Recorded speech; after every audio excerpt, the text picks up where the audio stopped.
Buenas tardes, queridos estudiantes de cuarto año. Les saluda el profesor Ricardo Suyo. Estudiantes del Colegio Virgen de Vírgenes, vamos a continuar con nuestras clases virtuales de literatura. En el caso de esta sesión, nuestro tema tiene que ver con la literatura medieval. Vamos a estudiar la primera parte porque esta literatura, que abordó casi 1000 años de existencia, fue tan extensa y ha dejado tantas cosas que vamos a intentar resumir algunas situaciones en nuestro pequeño video. Y lo demás, obviamente, lo iremos reforzando en nuestras clases Zoom. Pero antes de empezar con este periodo medieval, este periodo de ignorancia, de creencias y supersticiones, como ustedes pueden ver aquí en las imágenes, ¿no? Esta época donde la muerte era una constante en la vida del hombre europeo, vamos a observar un pequeño video de un cantar de gesta y quiero que presten mucha atención a la historia porque luego vamos a hablar al respecto. ¿Está bien? Entonces,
Entonces la historia que acabamos de ver es un resumen hecho por unos escolares, ¿no?, de otro país, sobre el cantar de los Nibelungos.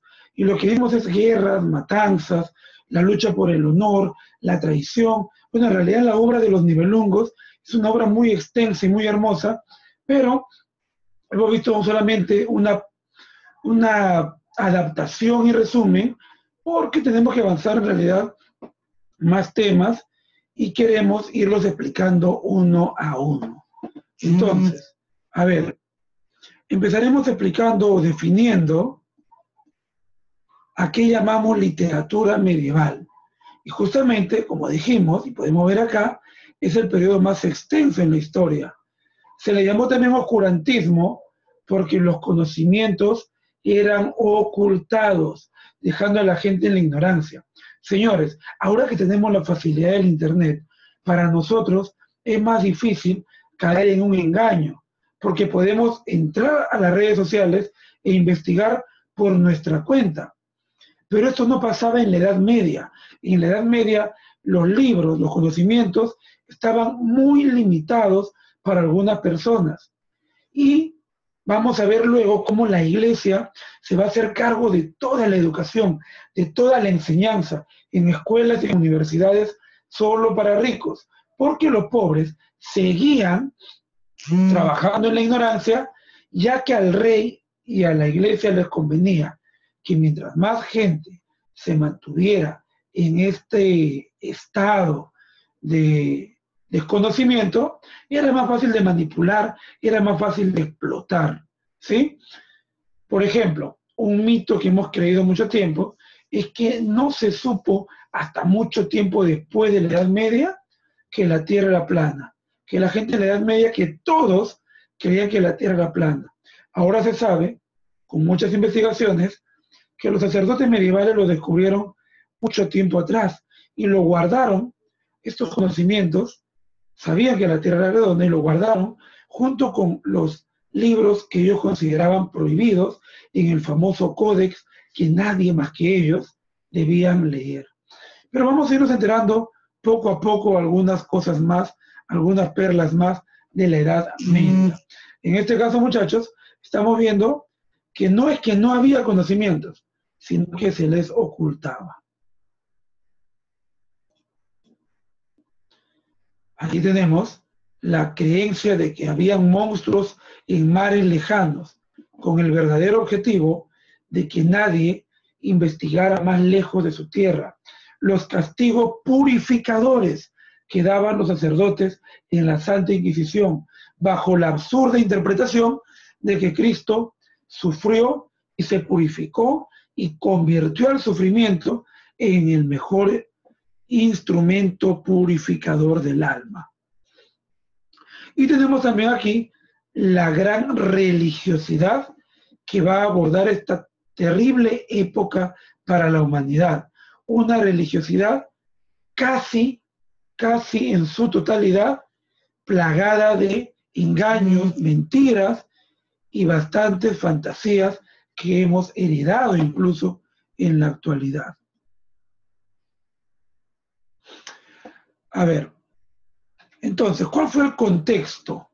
Tuvimos como contexto que esta época se va a desarrollar más o menos entre el siglo VI y XV, donde ya se armó el mapa.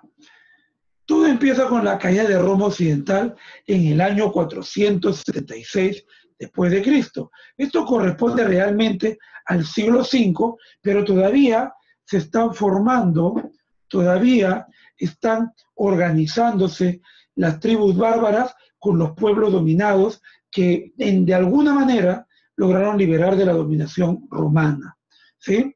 Van a nacer entonces estos nuevos reinos que van a adoptar, como vemos en este tercer caso, la religión cristiana. Roma se había vuelto cristiana más o menos desde el año 300, cuando Constantino y su madre, que luego fue convertida en Santa Elena, van a encargarse o van a adoptar esta religión para los romanos, y más que por religiosidad, por una cuestión de interés para poder controlar a un gran sector de la población que estaba cansada de los relajos, las barbaridades y las perversiones de los romanos idólatras.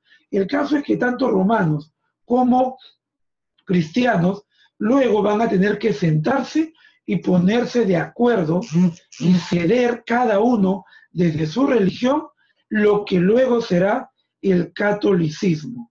Por ejemplo, la Biblia y la Iglesia de los Orígenes se mantenía al pie de la letra en el sentido de este precepto en el que Dios ordenaba en el Antiguo Testamento no hacerse imágenes de lo que hay en el cielo, en la tierra ni en las aguas. Sin embargo, cuando los romanos adoptan el cristianismo, para ellos era imposible adorar a un Dios que no se veía. ¿Cómo puedo adorar a alguien que no lo veo? Por favor, hagan de escultura hasta que nos adaptemos. Y así aparecieron las primeras efigies de santos, de apóstoles y hasta del propio Cristo e imágenes de Dios.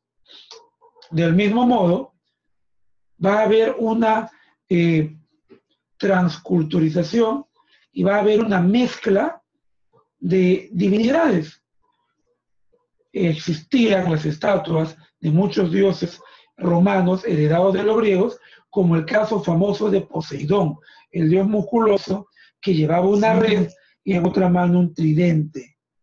Y entonces, los cristianos de la época romana, cuando ya se había aceptado esto, pasado el año 300, no tienen mejor idea que quitar el nombre de abajo, de Poseidón, y ponerle Pedro, quitarle el tridente, o mejor dicho, adaptarlo y convertirlo en una llave, la llave del cielo. En la Biblia se le dice en el Nuevo Testamento a Pedro que él tendrá la llave del cielo, ¿sí?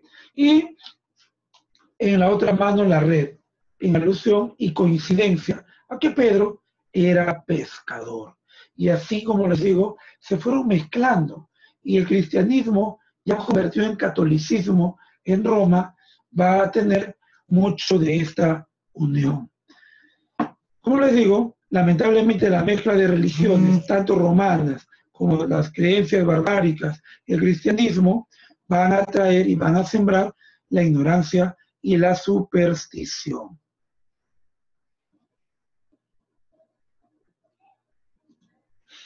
Entonces, aquí vemos representados los tres momentos de la época medieval.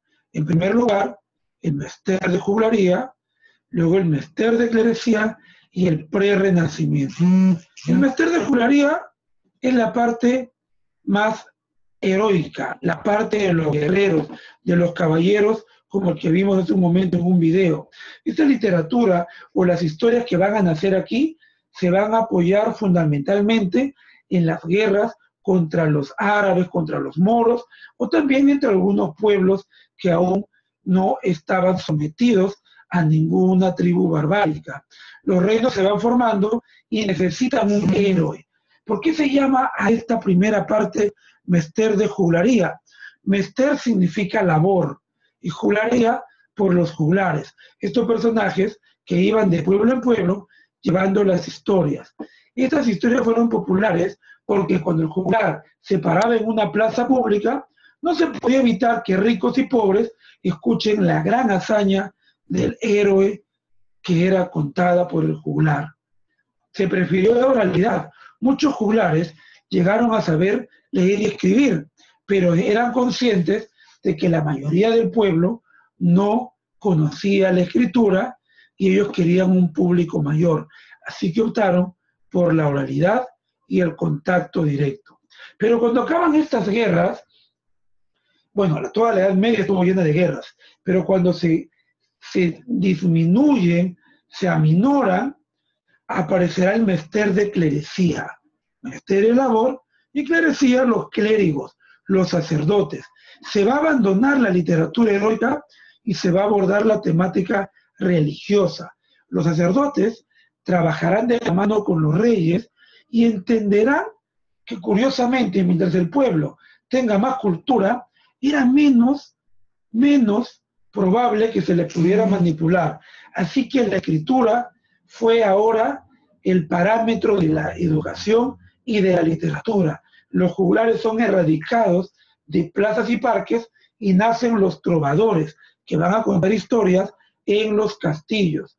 Y la educación se vuelve exclusiva para ricos, nobles y religiosos. ¿Y quién se encargaba de dar la educación en escuelas y universidades? Los religiosos. Así que la iglesia tuvo muchísimo acceso a decidir, mucho poder a elegir qué debían aprender y qué no debían aprender. Luego llegará el prerrenacimiento. Obviamente, la gente no iba a poder creerse todo el tiempo lo que se le decía, así que empezaron las desconfianzas. Los primeros barcos se empiezan, por ejemplo, a alejar de las costas, a los llamados mares monstruosos, y no les pasa nada. Cuando algunos barcos empiezan a alejarse mucho más y creían que la línea del horizonte era el fin del mundo, el borde del mundo, y la gente se iba a caer por ahí, no pasaba, no se caían, y empieza la desconfianza. La literatura entonces va a abandonar lo religioso, que cada vez se volvía más exagerado y fanático, y va a abordar temas mundanos, cosas que ellos veían a diario, y la curiosidad será el impulso para que luego nazca la ciencia. Muy bien. Lo que nos toca abordar sobre todo el día de hoy es el llamado menester de juglaría, la labor de los juglares. ¿Qué características tuvo este periodo heroico de guerras y de caballeros? En primer lugar, la literatura de esta época tuvo como un carácter importante el anonimato. Muchas veces sí se sabía quién había creado la historia. El problema es que no se firmaba. Quiere decir que no se decía muchas veces quién era el autor, porque la iglesia decía que toda inspiración era divina. Esta era una herencia romana y griega de las musas, que toda inspiración era divina. Y el que osara colocarse, el que se atreviera a colocar su nombre como autor de una historia, le estaba robando la inspiración a Dios. Y todos tenían miedo a desagradar a la iglesia. Segunda característica, como dijimos, la oralidad.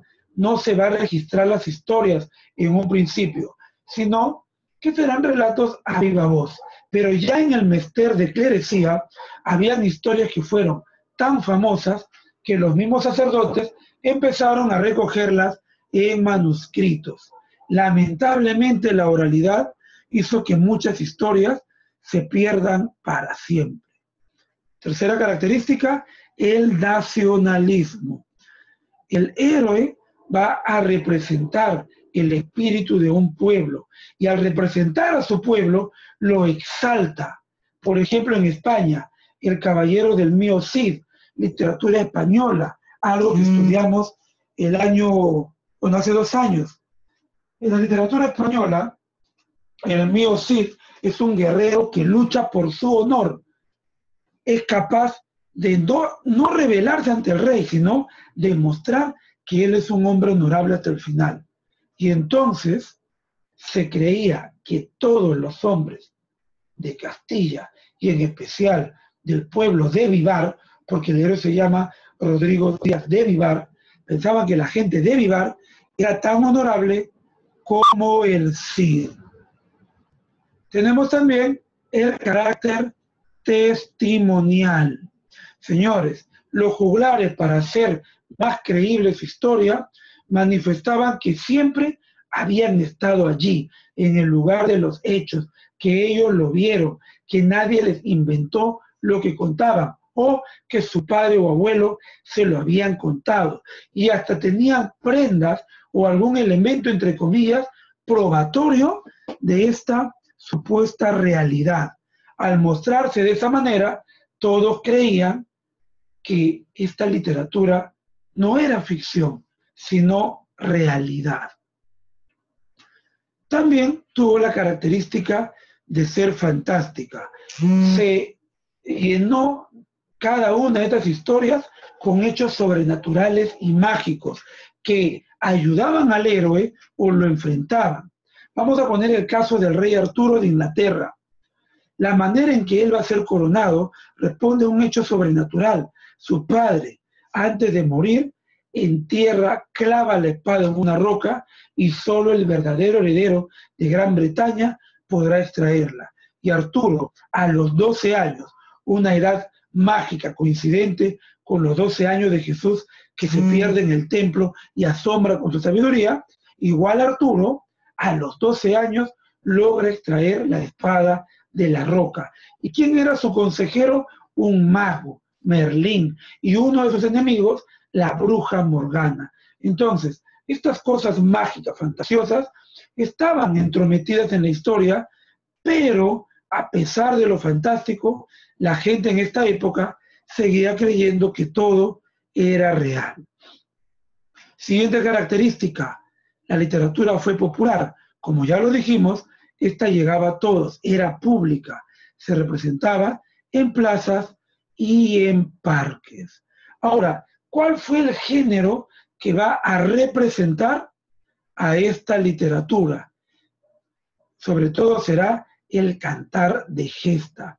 El cantar de gesta se va a diferenciar de la epopeya del clasicismo griego, porque en un cantar de gesta, o sea, en el canto de una hazaña, se cuenta justamente la hazaña, la gesta de un solo héroe. En cambio, en la epopeya se cuenta el heroísmo de todo un pueblo, como en la Ilíada.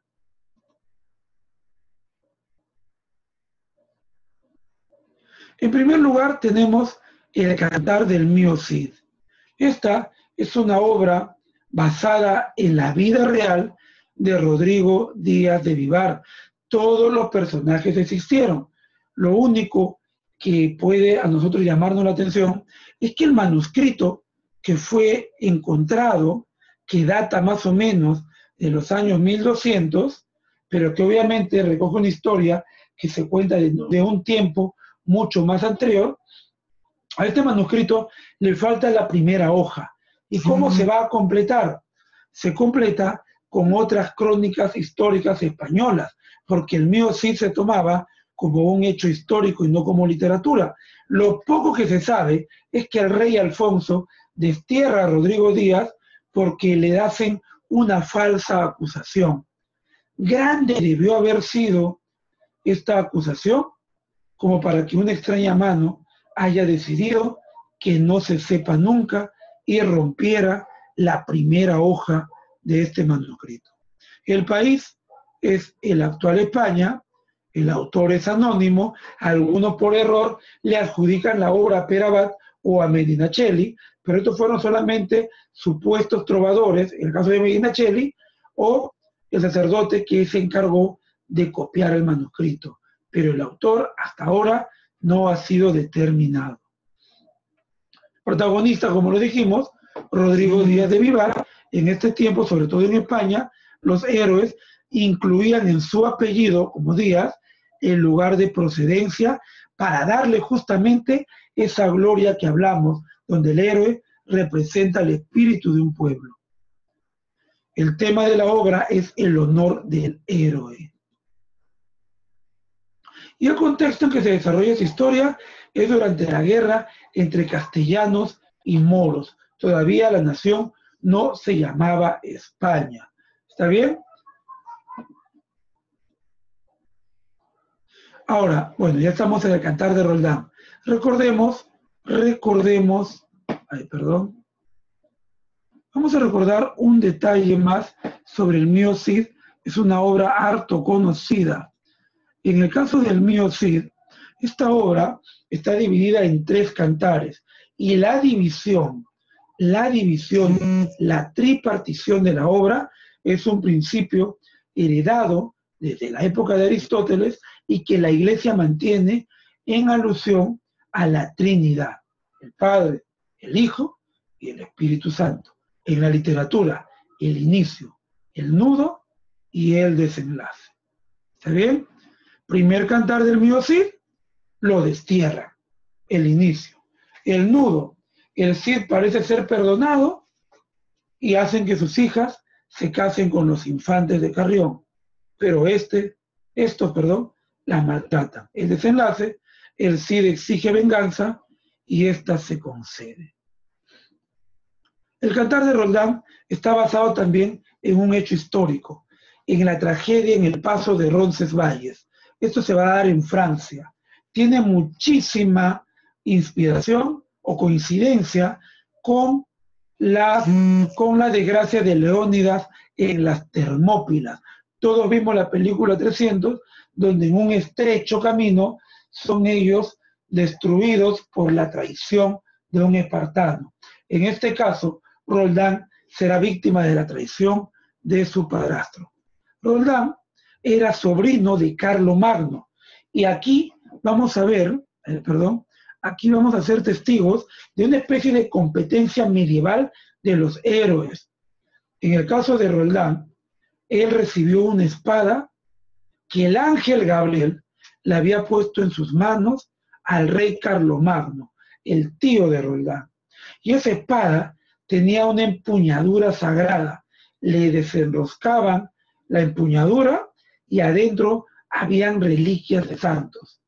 Un diente de alguien, las gotas de sangre de otro, un mechón de cabello de alguien más, un pedazo de la camisa de otro, y supuestamente estas cosas le daban este carácter divino y puro, además de estar enriquecido con gemas.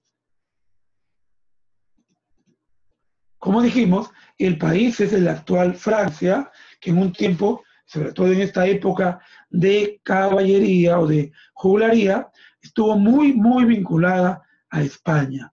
Autor desconocido también, y el protagonista es Roldán, en francés, Rolando en castellano, y la temática es la traición al héroe. Señores, la traición es un tema que interesa muchísimo al hombre de la Edad Media, al punto de que la traición se convierte en el peor pecado para la Iglesia. ¿Cómo es atrapado y ejecutado Jesús? Por una traición. ¿Cómo puede ser derrotado únicamente un héroe santificado por Dios? Con una traición. El contexto será también la guerra entre los franceses y los moros. Roldán no solo tenía la espada Durandarte, sino también era poseedor de un instrumento musical llamado el olifante, que era una especie de cornamenta, con gemas, con diamantes, con la que él podía tocar y llamar al ejército principal. Era costumbre de estos ejércitos mandar primero una tropa adelante, el grueso del ejército con el rey, y otra pequeña tropa detrás para proteger la retaguardia. En el caso de Roncesvalles, Roldán antes había combatido de manera tan exitosa que los mismos moros le tenían respeto y temor. Pero el padrastro de Roldán va a preparar una trampa con un árabe que finge rendirse ante el rey Carlomagno y lo invita a sus tierras para celebrar la paz y su rendición. Y, curiosamente, deben atravesar el paso de Roncesvalles.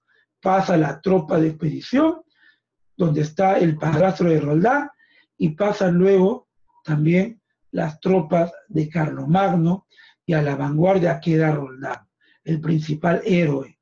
Y cuando también, minutos después, lo que se habían retrasado, están a punto de pasar, son rodeados por los moros. El padrastro hace que Carlomagno se distraiga y avance más rápido, y Roldán se queda solo con sus hombres. Y empieza esta escaramuza, imposible de ganar.